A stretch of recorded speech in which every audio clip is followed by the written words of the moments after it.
Reciban un cordial saludo y un abrazo fraterno, todos ustedes, mis queridos hermanos. Estoy tan agradecido con Dios por la oportunidad de estar con ustedes nuevamente. Ha sido un recorrido de 11 entregas en los que hemos sido ricamente bendecidos, ricamente beneficiados. Y quiero alabar el nombre de nuestro Dios por eso, porque nos da con tanto amor su palabra y en ella nos podemos recrear, podemos ser fortalecidos y a la vez podemos recibir esas herramientas que nos van a permitir ser salvaguardados del engaño, de los múltiples engaños que hay en este tiempo. Sé que gracias a lo que hemos estudiado podrán ahora ustedes aplicarlo y comenzar a evaluar a todas esas personas que hablan desde diferentes círculos diciendo que son profetas. Entre los adventistas se habla de otras personas que dicen tener el don profético, entre evangélicos también. Bueno, tenemos la Biblia y gracias a esta serie, pautas muy claras para poder identificarlos, para poder evaluar lo que es verdadero y separarlo de lo que es falso. Quiero animarles a sí mismo a seguir apoyando con su presencia, compartiendo este programa maravilloso que se hace a través de este canal. Sé que hay planes muy preciosos para este 2024 y esperamos que todos ustedes sean ricamente bendecidos. Yo les animo para que estemos allí.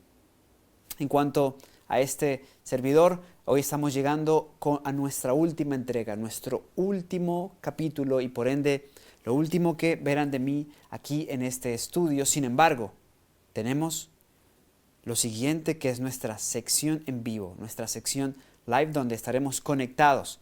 Y ustedes, siguiendo las pautas establecidas, lo haremos a través de una plataforma señalada. Esperamos que todos ustedes se puedan conectar y ahí estaremos retroalimentándonos, compartiendo, estaré atendiendo sus dudas, sus inquietudes y seguiremos perfilando todo lo que ha sido este recorrido maravilloso de la serie Bajo Inspiración Divina. Yo profundamente agradecido por haber sido parte también de esto y de la familia de Fundación Las Delicias TV. Vamos a avanzar con este último tema, pero no me propongo avanzar con esto sin antes abrir nuevamente la Escritura reclamando una promesa. Pero las promesas se reclaman de rodillas. Así que de rodillas quiero reclamar la promesa de que Dios enviará su Espíritu Santo y éste nos seguirá hablando, instruyendo y fortaleciendo. Vamos a orar. Padre bondadoso, te quiero dar las gracias por la oportunidad que nos das de encontrarnos nuevamente, por la oportunidad, Señor, reiterada que nos has dado desde hace mucho tiempo de encontrarnos a través de esta plataforma. Te doy las gracias por el privilegio que me has dado de humildemente, Señor, ser un instrumento para que otros conozcan más de tu verdad y de tu gracia. Te pido, Señor, que en este último capítulo, en torno a la temática que venimos presentando, que venimos estudiando juntos, tú puedas cumplir tu promesa y tu Espíritu Santo abra nuestra mente y nuestro corazón para recibir lo que tú deseas que recibamos, para que quede estampado en nuestro corazón este segmento de tu verdad que tú así deseas, Señor. Danos el permiso para inquirir en tu palabra, pero también danos a través de tu Espíritu Santo el amor por la verdad que nos muestre tu palabra. Es mi oración, hecha con gratitud y en el nombre de Jesús. Amén.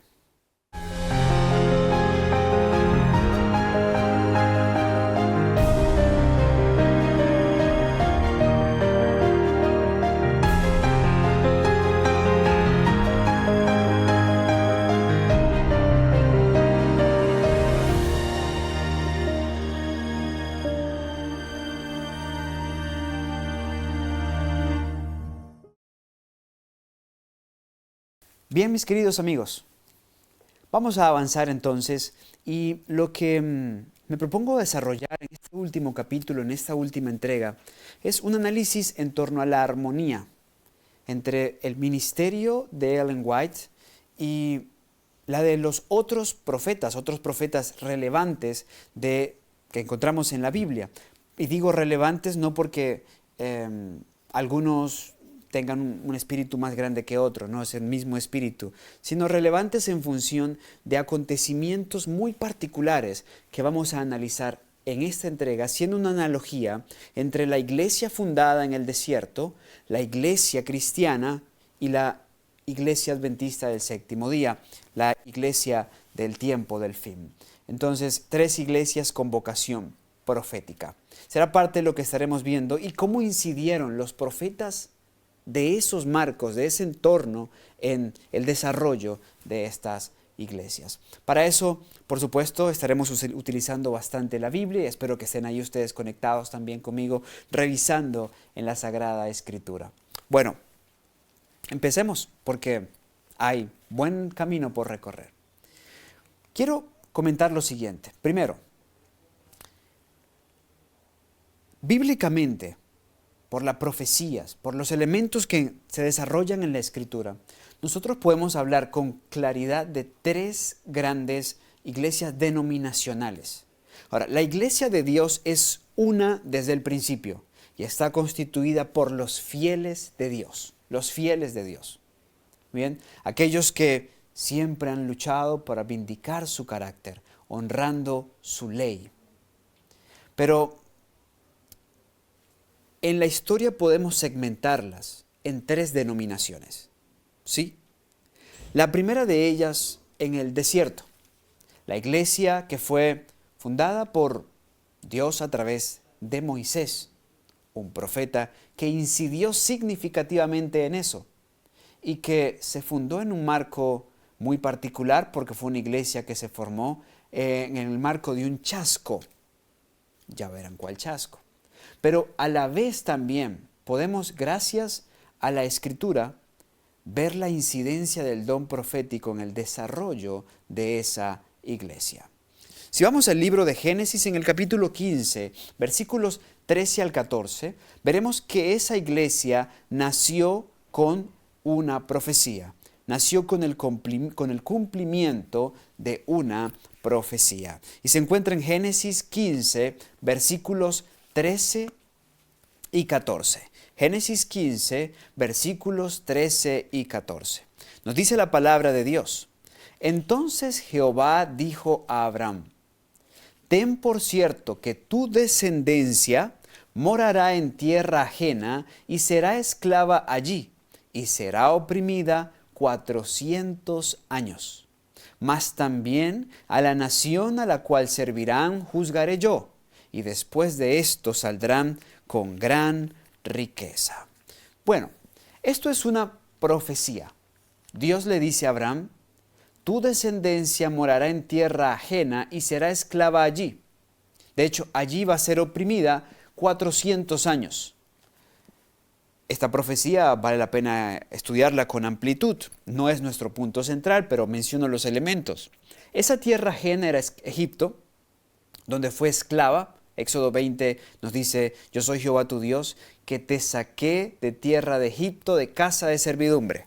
Esa era la tierra ajena, egipcia, donde fueron esclavos y donde fueron oprimidos.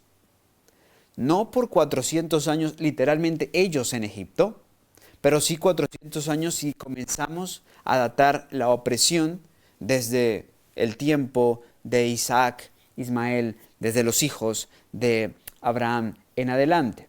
Ahora, importante, Dios dijo, pero de ahí habrían de salir. Cuando se cumpliera el tiempo señalado, iban a salir, pues Él iba a juzgar. Y Él iba a juzgar a esa nación y por eso iban a salir con gran riqueza. Es decir, finalmente iban a recibir el pago por su servicio en gran riqueza. Dios tendría sus mecanismos para arreglarlo. Esa profecía marca el nacimiento, el cumplimiento de esa profecía, marca el nacimiento de la primera iglesia denominacional de Dios en la tierra. La iglesia de Israel, la que fue fundada como una nación en el desierto. Para ello era importante que varios elementos estuvieran presentes. Por eso es importante siempre entender que los planes de Dios no conocen en su derrotero ni premura ni demora. Todo se da en su perfecto y precioso tiempo. El pueblo de Israel pudo haber clamado por mucho tiempo liberación. pero cuando se cumpliera la profecía era que iba a poder darse lo que Dios había prometido. Para ello, se dio lo siguiente. Nos dice el libro de Éxodo en el capítulo 2, que un varón de la familia de Leví fue y tomó por esposa a una hija de Leví, Jocabet, la cual concibió y dio a luz un hijo, y viéndolo que era hermoso, le tuvo escondido 3 meses. Este niño es Moisés, quien luego fue bautizado Moisés, sacado de las aguas. Este creció, como conocemos la historia, en la corte egipcia, fue entrenado en el arte militar egipcio y era de alta estima, no solamente en el ejército, sino también en la realeza egipcia, y se estimaba pudiera llegar a ser incluso la mayor autoridad egipcia. Sin embargo, él era consciente de que tenía un llamado y una vocación: ser un instrumento para la emancipación, la libertad del pueblo de Israel. Pero cuando él tenía 40 años, todavía no era el tiempo. Faltaban 40 años más.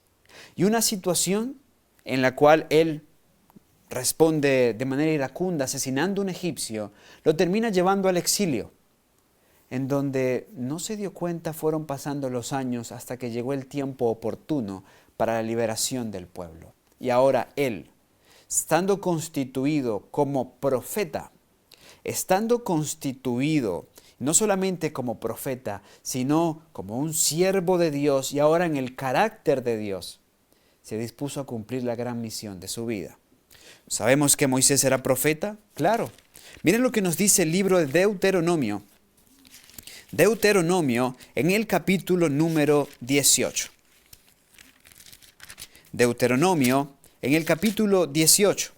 Nos dice la palabra de Dios en los versículos 18 y 19 lo siguiente. Profeta les levantaré en medio de sus hermanos, como tú, y pondré mis palabras en su boca, y les hablará todo lo que yo les mandare. Mas a cualquiera que no oyere mis palabras que él hablara en mi nombre, yo le pediré cuentas. Importante. Alargué la lectura hasta el texto 19 para que tengamos presente esa última expresión. Dios pedirá cuenta a todo aquel que le rechace, que rechace el mensaje que él envía a través de sus siervos los profetas. Ahora, Dios dice aquí en una profecía mesiánica, porque esa es una profecía referente a Jesús, levantaré en medio de sus hermanos a un profeta, pero dice como tú. ¿A quién está hablando? A Moisés, porque Moisés era profeta. Hubo manifestación entonces del don profético en el marco del nacimiento de la primera iglesia denominacional, la iglesia de Israel. Pero no solo hubo manifestación del don profético, sino que también hubo un gran chasco. Hubo un gran chasco. Recapitulo los elementos.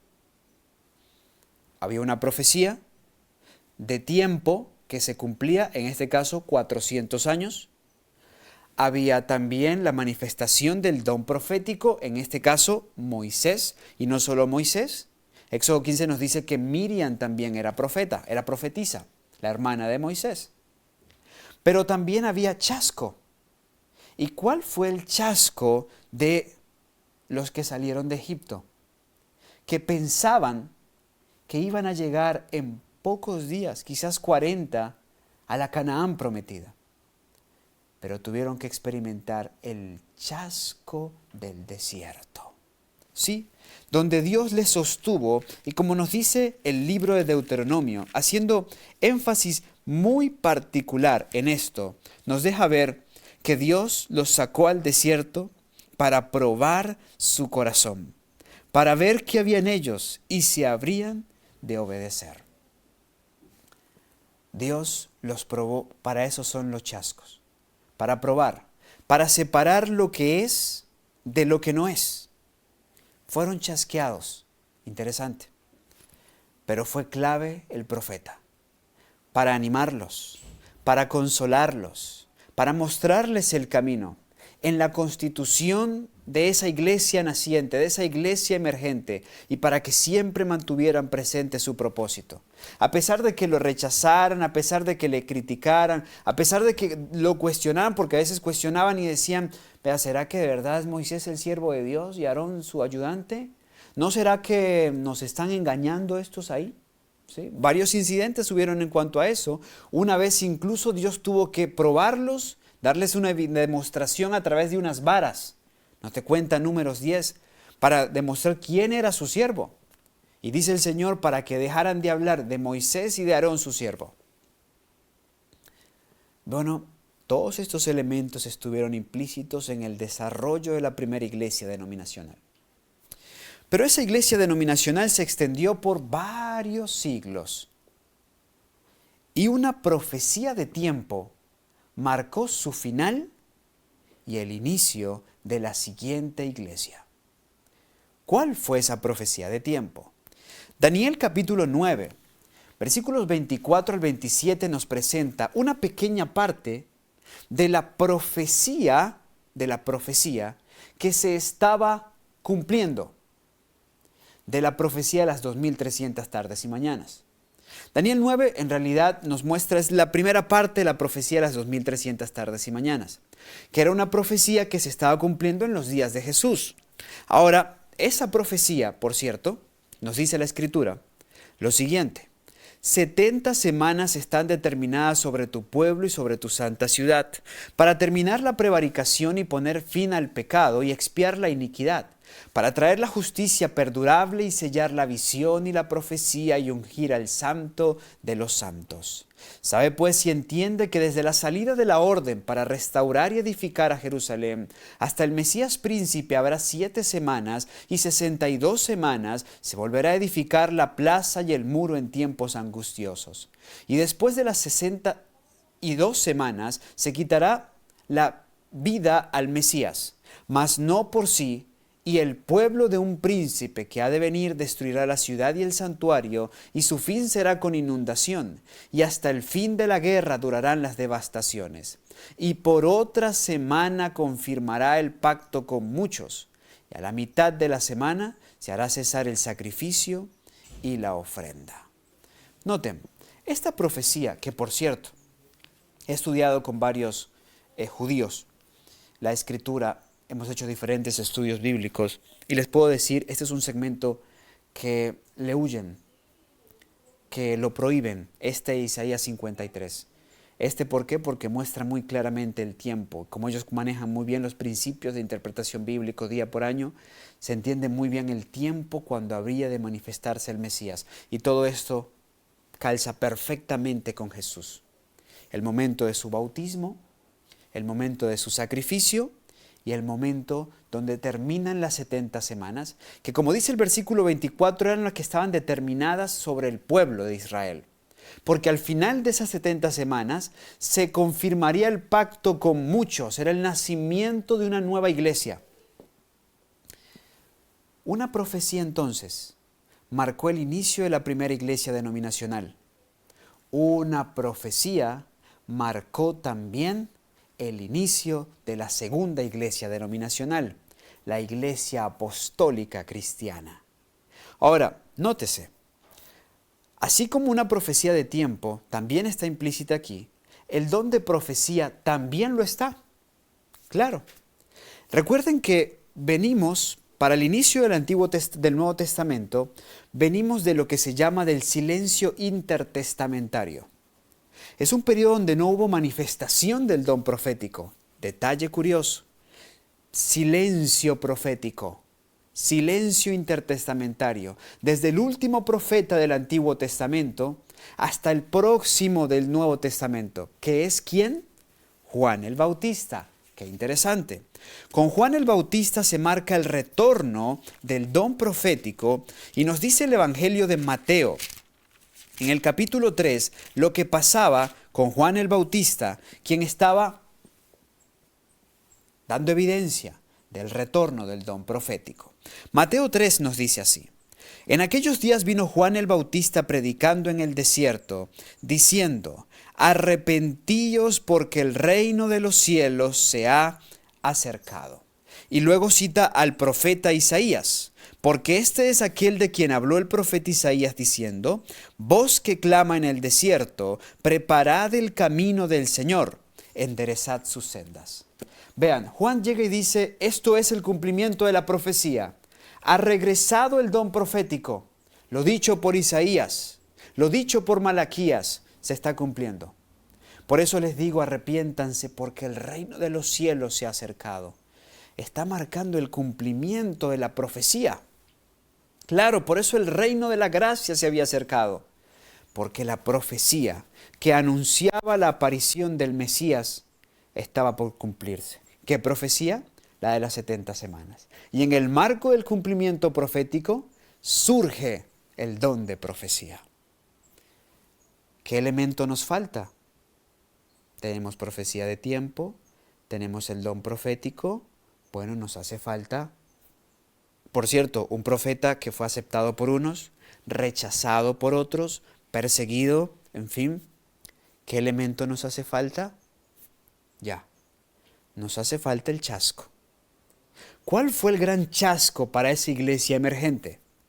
¿Cuál fue el gran chasco? Pues miren lo que nos dice Lucas 24.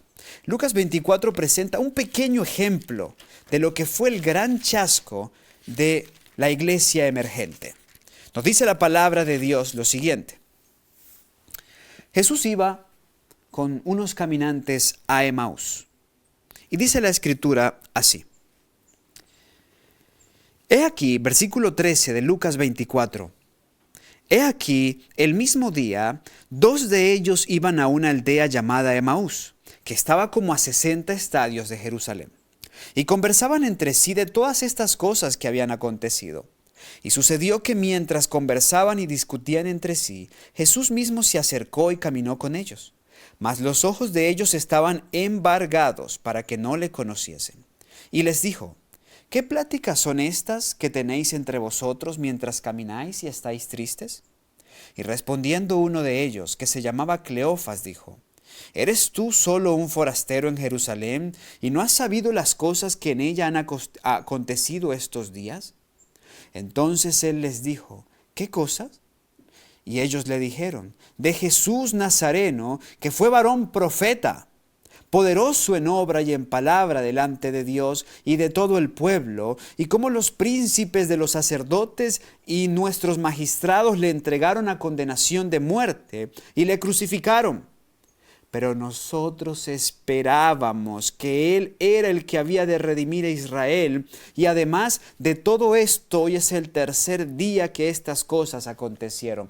Iban tristes, apesadumbrados, con un dolor, por un chasco, una gran prueba, la cruz, la crucifixión, sí, el gran chasco de la iglesia cristiana. Y así como el desierto fue ese chasco que permitió separar lo que era de lo que no era, y la gran mayoría se quedó en el desierto, la cruz también lo fue, porque esa experiencia reafirmó a los que habrían de ser y apartó a muchos definitivamente de Jesús. Mismos elementos. Estos elementos se quedan confirmados porque el libro de Efesios 4, por ejemplo, en el libro de Efesios, en el capítulo 4, versículos 11 y 12, nos confirma que Dios estableció esa iglesia con la manifestación del don profético como siempre lo había hecho. Nos dice la Escritura en Efesios 4, 11 y 12, y Él mismo constituyó a unos apóstoles, a otros profetas, a otros evangelistas, a otros pastores y maestros, a fin de perfeccionar a los santos para la obra del ministerio y para la edificación del cuerpo de Cristo. Está muy claro en Efesios. Dios establece esa iglesia y constituye esa iglesia con la obra evangélica, la obra apostólica y la manifestación especial del don profético que la sostuvo. Porque gracias a la manifestación del don profético, la iglesia emergente, la iglesia cristiana, fue prevenida de falsas doctrinas, fue motivada al evangelismo, se le dio un mensaje para que se anticipara a grandes crisis en el marco económico, social, en fin, cosas que analizamos en la entrega 2 de esta serie. Características perfectamente hilvanadas en la primera iglesia denominacional y en la segunda iglesia denominacional. ¿Qué en cuanto a la tercera y última iglesia denominacional? Pues noten, si es verdadera, debe nacer con una profecía de tiempo. Debe tener la manifestación del don profético y a la vez debe gestarse en el marco de un chasco. Veamos. Daniel capítulo 8, versículos 13 y 14. Entonces oía un santo que hablaba y otro de los santos preguntó a aquel que hablaba: ¿hasta cuándo durará la visión del continuo sacrificio y la prevaricación asoladora, entregando el santuario y el ejército para ser pisoteados? Y él dijo: hasta 2300 tardes y mañanas. Luego el santuario será purificado. Esta profecía es el DNI, la cédula de identidad de todo adventista del séptimo día. Le da razón de ser a nuestra iglesia, a nuestro pueblo. Nos da vocación profético. No salimos de un versículo, de la idea de una persona que tiene una buena motivación. No, tenemos vocación profética. Una profecía anunció nuestro nacimiento. Porque en esta que es la profecía más larga de la Escritura en cuanto a periodo de tiempo, que nació en el año 457 a.C. y que tuvo como primer parte del cumplimiento la profecía de las 70 semanas, termina el martes 22 de octubre de 1844. Sí. En el marco de lo que se desarrolló gracias al movimiento Millerita y todos quienes fueron sus ayudantes. Apocalipsis 14, 6 y 7 es otra profecía, vinculada a Daniel 8:14, porque se da en el marco de ese tiempo. Y vi volar por en medio del cielo a otro ángel que tenía el evangelio eterno para predicarlo a los moradores de la tierra y a toda nación, tribu, lengua y pueblo, diciendo a gran voz: temed a Dios y dadle gloria, porque la hora de su juicio ha llegado, y adorad a aquel que hizo el cielo y la tierra y el mar y las fuentes de las aguas. La profecía, el cumplimiento del mensaje del primer ángel, perfectamente en el marco de 1844. ¿Y qué marco tan especial? Puedo ampliarlo, ¿no? Porque mientras Dios estaba levantando su iglesia, su última iglesia, con una profecía de tiempo, mientras Dios estaba devolviéndole el don profético a la iglesia, después de un periodo de silencio, y está más de 400 años, de silencio profético, donde no hubo revelación, donde no hubo manifestación ostensible del don de profecía, mientras Dios hacía todo esto, mientras el mensaje del primer ángel invita a la adoración porque el juicio habría de empezar y empezó ese día, el 22 de octubre de 1844, mientras Dios llamaba a Él como creador y al gran monumento de la creación a ser restaurado. Por otro lado, el enemigo tenía a Charles Darwin haciendo sus primeros viajes allá en el célebre barco Beagle y bajo la influencia de aquel libro pernicioso que se llevó de un autor francés llamado Charles Lyell y que terminó siendo determinante para que Darwin se montara en ese barco como el hijo de un ministro protestante y se bajara como el que sería luego uno de los grandes abanderados del ateísmo. Mientras Dios hacía lo uno, Satanás hacía lo otro, desarrollaba falsas manifestaciones espirituales. En capítulos pasados les mostré quién murió en 1844 justamente, pero también es para ese mismo año cuando nace el espiritismo moderno, allá en el estado de Nueva York, en la casa mal famosa casa de las hermanas Fox, donde comenzaron los golpes misteriosos, muy bien definidos por Ellen White. El gran conflicto, Dios levantando su iglesia, el diablo desarrollando sus armas de destrucción. Una profecía nació el nacimiento de esta iglesia. ¿Será que hubo chasco? Repasemos esos textos. Apocalipsis capítulo 10, versículos 8 al 10 nos dice así. La voz que oí del cielo, por cierto, estos textos están muy bien explicados en la entrega 3 de esta serie. La voz que oí del cielo habló otra vez conmigo y dijo, ve y toma el librito que está abierto en la mano del ángel, que está en pie sobre el mar y sobre la tierra. Y fui al ángel diciéndole que me diese el librito y él me dijo, toma y cómelo, y te amargará el vientre, pero en tu boca será dulce como la miel. Entonces tomé el librito de la mano del ángel y lo comí, y era dulce en mi boca como la miel, pero cuando lo hube comido, amargó mi vientre. La experiencia del chasco, de todos los que experimentaron chascos.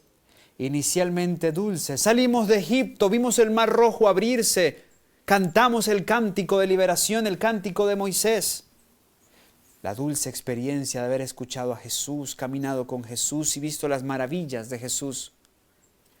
La dulce experiencia de lo que fue el movimiento milerita y la predicación del mensaje del primer ángel. Pero luego, el chasco. Y ellos tuvieron un chasco porque esperaban a Jesús ese día. Acertaron en la fecha, se equivocaron en el acontecimiento. El santuario es el santuario. El que habla hebreos se encuentra en el cielo, el que no es hecho por mano humana. Entonces hubo el cumplimiento del tiempo. Hubo un chasco, pero había un silencio donde no hubo manifestación del don profético. ¿Volvió el don profético? Versículo 11 de Apocalipsis 10. Y él me dijo, es necesario que profetices otra vez sobre muchos pueblos, naciones, lenguas y reyes. Sí, es después del gran chasco, es justo después del gran chasco donde vuelve el don profético. Y es justo en diciembre de 1844, mientras se encontraban en el altar de oración de la casa de la familia Haynes, cuando Ellen White recibió la primera de esas múltiples visiones que recibió a lo largo de 71 años de ministerio profético. Algunos la han aceptado, otros la han rechazado. Interesante la analogía. Salomón lo dijo en Eclesiastés. ¿Qué es lo que fue? Lo mismo que será. ¿Y qué es lo que ha sido hecho? Lo mismo que se hará. No hay nada nuevo debajo del sol. Y eso prueba la autenticidad de la vocación profética del pueblo adventista del séptimo día, en armonía con todo lo que tenemos. Y prueba también la autenticidad de la Escritura y de Ellen White como profeta para este tiempo. Es maravilloso, podemos hacer este ejercicio de múltiples formas y terminaremos viendo de muchas formas como el Señor la ha usado a ella, de la misma forma que utilizó a sus grandes profetas de antaño. Y les doy una ilustración. En nuestra segunda entrega, en nuestro segundo capítulo, hablamos acerca de, en la parte final, recuerdo, de las funciones del don profético en el Nuevo Testamento. Hablamos de 6 muy claras. Y ahí delante de ustedes la van a ver proyectadas, ya aquí resumidas. Primero, ayudaban a fundar la iglesia. Segundo, los profetas iniciaron el esfuerzo misionero de la iglesia. Tercero, los profetas ayudaban a edificar la iglesia. Cuarto, unieron a la iglesia y la protegieron. Quinto, amonestaron acerca de dificultades futuras. Sexto, confirmaron la fe en épocas de controversia. Y ahí tienen los textos con sus respectivas referencias y demás, que ya los vimos, pero ahí lo tienen sintetizado. Si yo tomo esos 6 elementos y los aplico a Moisés para el Antiguo Testamento, va a ser perfecto. Si se lo aplico a Samuel, va a ser perfecto. Y si los tomo y se los aplico ahora a Ellen White, y es impresionantemente perfecto. Debo sintetizarlo porque el tiempo se nos ha ido, pero cito ilustraciones. Ayudaba a fundar la iglesia. Bueno, la iglesia como tal, adventista, nace con un movimiento el movimiento milerita, que luego se convierte en el movimiento de los adventistas del séptimo día porque van creciendo en revelación. De los que salieron del chasco, habían muchos que venían de diferentes denominaciones, bautistas, metodistas, congregacionalistas, en fin. Ellen White, por ejemplo, era metodista. Por cierto, ya que hablo de eso, uno de sus cantos favoritos, mejor dicho, ella escribió, su canto favorito es Jesus, Lover of My Soul, Jesús, amante de mi alma, que fue compuesto por Wesley, fundador de la iglesia metodista. Ahora, Ellen White, por cierto, en cuanto a ese canto en español se llama Cariñoso Salvador, existe en nuestro himnario. Bien, Ellen White pertenecía a esta denominación. Muchos de ellos fueron borrados de sus iglesias y quedan como un pequeño grupo después del gran chasco. Arrastraban muchas cosas en cuanto a la doctrina. Y cuando comenzaron a juntarse para establecer la doctrina que iban a profesar, la doctrina común que iban a tener, lo hicieron con la Biblia y solo con la Biblia. Muchas veces llegaban a callejones sin salida. Y entonces el Señor daba una visión a Ellen White y mostraba cuál era la solución, cuál era la dificultad del texto. En realidad, cuáles eran los textos que armonizaban. Pero muchas veces no intervino para nada Ellen White, que poco entendía cuando no estaba en visión. Sin embargo, con los pasos de los años y ante diferentes necesidades, se vio la necesidad, se vio la urgencia de organizar como una iglesia constituida legalmente. Por eso el 21 de mayo de 1863 nace para el mundo en términos legales The Seventh-day Adventist Church, la iglesia adventista del séptimo día. Ellen White dijo, este es un nombre que nos identifica perfectamente.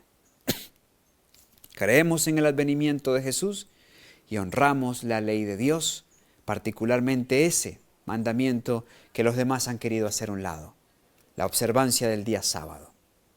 Ellen White fue fundamental en ese proceso junto con James, su esposo, no solamente para fundarla, sino también para que pudiera crecer en muchos sentidos, y ampliaremos esto.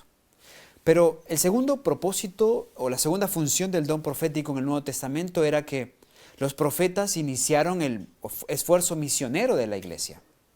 Y es cierto que al principio, por lo mismo que arrastraban y porque ella fue creciendo en revelación como todos los profetas, Ellen White creyó cosas asociadas a la puerta cerrada y no estaba clara en muchas cosas que arrastraban de sus antiguas denominaciones. Pero no le podemos pedir que sea perfecta. Cuando la Biblia nos dice que la senda del justo es como la luz de la aurora que va en aumento hasta que el día es perfecto. Y ella fue en aumento. Como todos. A ver, piensa en Pedro. Para Hechos capítulo 10, varios años después de haber recibido el don de profecía, el Espíritu Santo en el aposento alto, Pedro todavía no estaba claro cómo era la obra de salvación para los gentiles. Y es en el incidente con Cornelio que recién lo entiende en Hechos 10. ¿Dejamos de creer en Pedro por eso? No, por supuesto que no. Dios trabaja con lo humano. Y ella fue creciendo en revelación. Y desde muy temprano Dios le mostró la obra que debía hacerse a través de las publicaciones. Y la obra que debía hacerse a través de los sanatorios. Claves ciertos años, 1848, las publicaciones. 1863, la salud. Ampliada en 1865 con una visión muy particular en torno a lo que tenía que hacerse a través de los sanatorios. 1872, la obra educativa que debía hacerse a través de instituciones del saber. Ella fue clave en esto. Fue siempre determinante para que se compraran terrenos, para hacer los colegios siguiendo los principios de Dios en el campo, para establecer los sanatorios, para que la obra de publicaciones se extendiera. Y no solamente porque hacía énfasis en lo que Dios le había dado, sino porque a la vez se comprometía con todo lo que tenía para que eso pudiera realizarse. Una de las visiones más impactantes fue la de la obra de las publicaciones, donde Dios le mostró que iban a haber diferentes casas publicadoras a lo largo del mundo.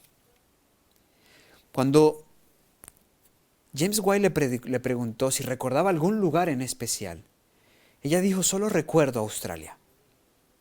10 años después, era una realidad. Gracias al pastor Stephen Haskell se estableció la primera casa publicadora en Australia. Años después, ya siendo viuda, ella fue a Oslo, en la actual Noruega. También estuvo en Basilea, Suiza, y allí vio las casas publicadoras. E incluso hay incidentes maravillosos registrados donde ella llega al lugar y dice: yo estuve aquí. Este fue el lugar que vi en visión. Y llamó a los trabajadores y les preguntó: ¿dónde está el anciano, la persona más mayor que trabaja con ustedes? Ellos le preguntaron: ¿usted de dónde lo conoce? Es que hace 10 años, hace 15 años Dios me dio esa visión y me mandó un mensaje para él. Maravilloso. Los profetas, y ellos preguntaban: ¿cómo? Pero usted ¿cómo sabe si usted recién está llegando? ¿Cómo sabe usted que aquí hay un abuelito que trabaja con nosotros? Es que Dios me lo mostró hace muchos años y tengo un mensaje para él, y era el mensaje que él necesitaba. Ella dirigió el esfuerzo misionero de la iglesia. Cuando la iglesia se centralizó en Battle Creek, son muchos los testimonios que tenemos al respecto, donde comenzó a insistir que Dios estaba en contra de esa obra centralizada, que salieran o Dios los iba a sacar, que salieran o Dios los iba a sacar, que había que extender el mensaje a Europa, a América del Sur, a Asia, a Asia Menor, en fin, a Centroamérica. Y mantuvo siempre correspondencia con el doctor Fernando Stahl, por ejemplo, en el Perú, y por diferentes hombres que hicieron una labor digna, loable, siguiendo el llamado inspirado, a través de libros como El Evangelismo, a través de libros como Servicio Cristiano, como El Colportor Evangélico, en fin, como Hechos de los Apóstoles. Pero también ella cumplió la tercera característica, porque edificó la iglesia. Sus escritos múltiples, ¿en qué no tenemos revelación nosotros? ¿Quieres saber de salud emocional? Mente, carácter y personalidad, tomo 1 y 2. ¿Quieres ampliar del tema de salud emocional y salud física? Ministerio de curación. Consejos sobre el régimen alimenticio. Consejos sobre la salud, la temperancia. ¿Quieres saber sobre educación? ¿Cómo educar a tus hijos? Hogar cristiano. ¿Cómo llevar un hogar feliz? Hogar cristiano. Conducción del niño, la educación cristiana. ¿Quieres saber cómo desarrollar un modelo educativo? Libro La Educación. ¿Quieres conocer cómo manejar tus finanzas de una buena manera, honrando a Dios con una mayordomía cristiana? Consejos sobre la mayordomía cristiana. ¿Quieres conocer con amplitud el gran conflicto y la Biblia? La serie El Conflicto. Patriarcas y profetas, profetas y reyes, deseado de todas las gentes, hecho de los apóstoles, conflicto de los siglos.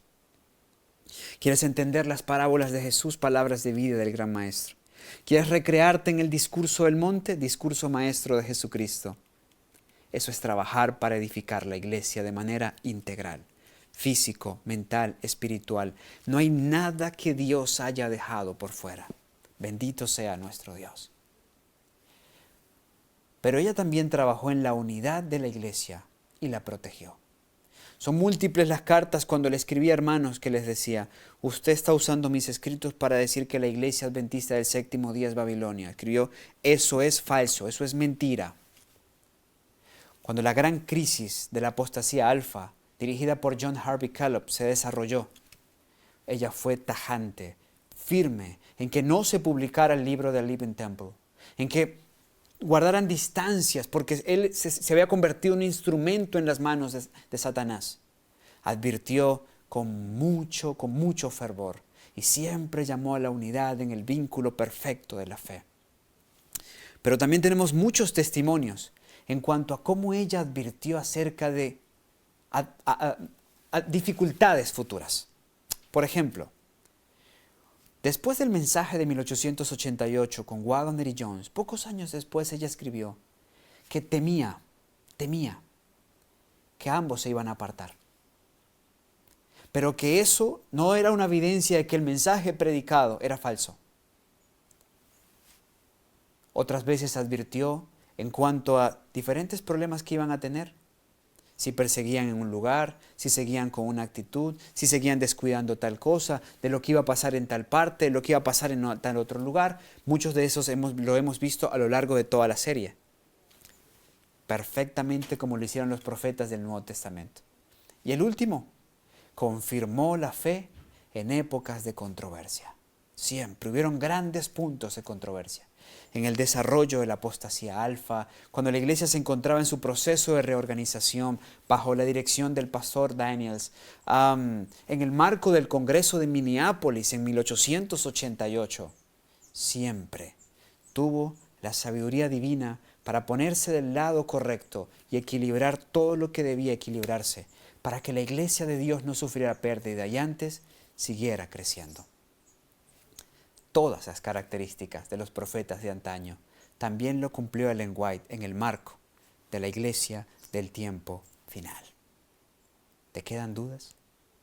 Por cierto, todas estas cosas que cité verbalmente, que no las pude leer por factor tiempo, están disponibles en el material de toda esta serie, que lo compartiré con todos aquellos que se conecten a nuestra última sesión, nuestra sesión en vivo, que será a través de la plataforma que les estarán comunicando y donde podremos interactuar, tener preguntas, respuestas, y a todos los que allí se conecten estaré compartiéndoles este material, lo que pudieron ver, lo que no pudieron ver, y todo esto yo sé que será de gran bendición para ustedes.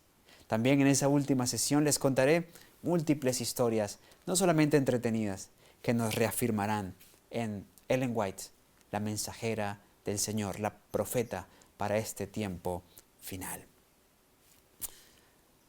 Esta serie llega a su final. Así como a Ellen White un día le llegó su final. Era el sábado 13 de febrero de 1915. Un día mientras caminaba de su habitación al baño en su casa en Ells Haven, California, se cayó y se fracturó la cadera. Para aquel entonces no había prótesis. La llevaron al sanatorio cercano a su casa y la prueba demostró que había fractura. Todos sabían que a no ser que Dios hiciera un milagro, en pocos meses, ella por asuntos básicos cesarían sus funciones y sería llamada al descanso. Semana tras semana, su hijo William, a través de la Review Herald, enviaba un reporte de cómo evolucionaba la salud de su madre. Pero finalmente llegó el viernes 16 de julio de 1915. Ella estaba tranquila, descansaba tranquila, como una vela que estaba muy pronto a apagarse. Ahí estaba Ellen White. Sus últimas palabras habían sido: yo sé a quién he creído. Había caminado con Jesús por muchos años. Había desarrollado un ministerio fiel, siempre cerca de Jesús. Y aquí se encontraba su ocaso. La palabra nos dice que bienaventurados son los muertos de aquí en adelante, dice Apocalipsis 14. Porque si bien ellos son llamados al descanso, sus obras continúan y la de ella sigue. Ese día no hubo perturbación, no hubo ansiedad, hubo calma. En calma entregó su hálito de vida y fue sepultada finalmente en Oaks Hill, el mismo cementerio del resto de su familia, ya en Battle Creek, Michigan, el 24 de julio del mismo año. Para la iglesia era una etapa nueva, de la cual ya tenemos 108 años. Nunca antes habíamos estado sin profeta. Lo mismo debió haber experimentado Israel cuando Moisés subió al Pisga, cuando Moisés fue llamado al descanso en el Pisga. Lo mismo experimentó la iglesia cristiana cuando el último de los apóstoles, Juan el de Patmos, fue llamado al descanso. Lo mismo experimentó la iglesia adventista hace 108 años. Pero tranquilos, sus escritos hoy todavía nos hablan. Por si bien el profeta fue llamado al descanso, la palabra es viva pues proviene de un Dios vivo. Esa vela se apagó, pero su legado hoy está más vivo que nunca. Y sus escritos siguen transmitiendo la misma vida, siguen advirtiendo, enseñando, redarguyendo, enamorando, corrigiendo, instruyendo, como cuando ella aún vivía. Pues, insisto, vienen de la palabra de un Dios que es eterno, que vive para siempre. Así también como el final de Ellen White llegó, nuestro estudio aquí en este estudio ha concluido. Pero tenemos nuestra última sesión. Y esa será en vivo. Y les espero entonces para que tengamos ese momento tan familiar y donde seguiremos aprendiendo y regocijándonos en la bondad de Dios al manifestar el don profético para este tiempo final.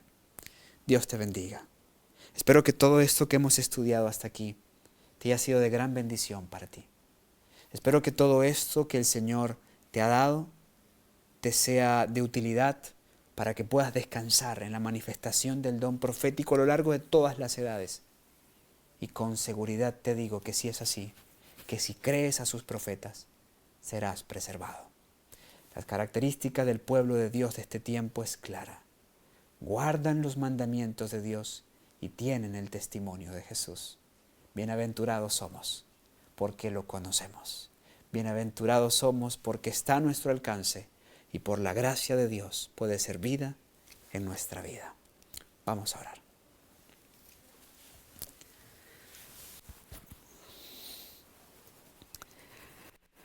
Padre, te quiero agradecer porque nos has acompañado a lo largo de este estudio tan maravilloso.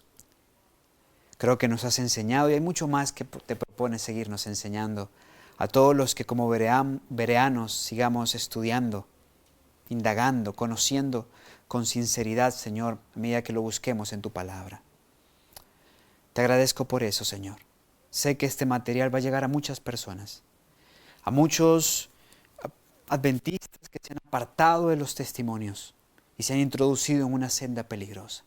A muchos que cavilan, que no entienden su naturaleza, que no comprenden cómo se ha manifestado en la historia y el gran conflicto para este tiempo. Y a muchos otros que hacen vida en otras denominaciones y solo tienen prejuicios, ideas preconcebidas, pero para quienes a partir de esto tu palabra será una gran luz que brillará en sus corazones. Clamo desde ya por todos ellos, Señor, y te pido que nos sigas afirmando como pueblo en una fe, un espíritu, un Señor, un Salvador. Sea esa nuestra experiencia. Y de nuevo, Señor, gracias porque al estudiar todo esto, solo vemos tu misericordia y tu bondad.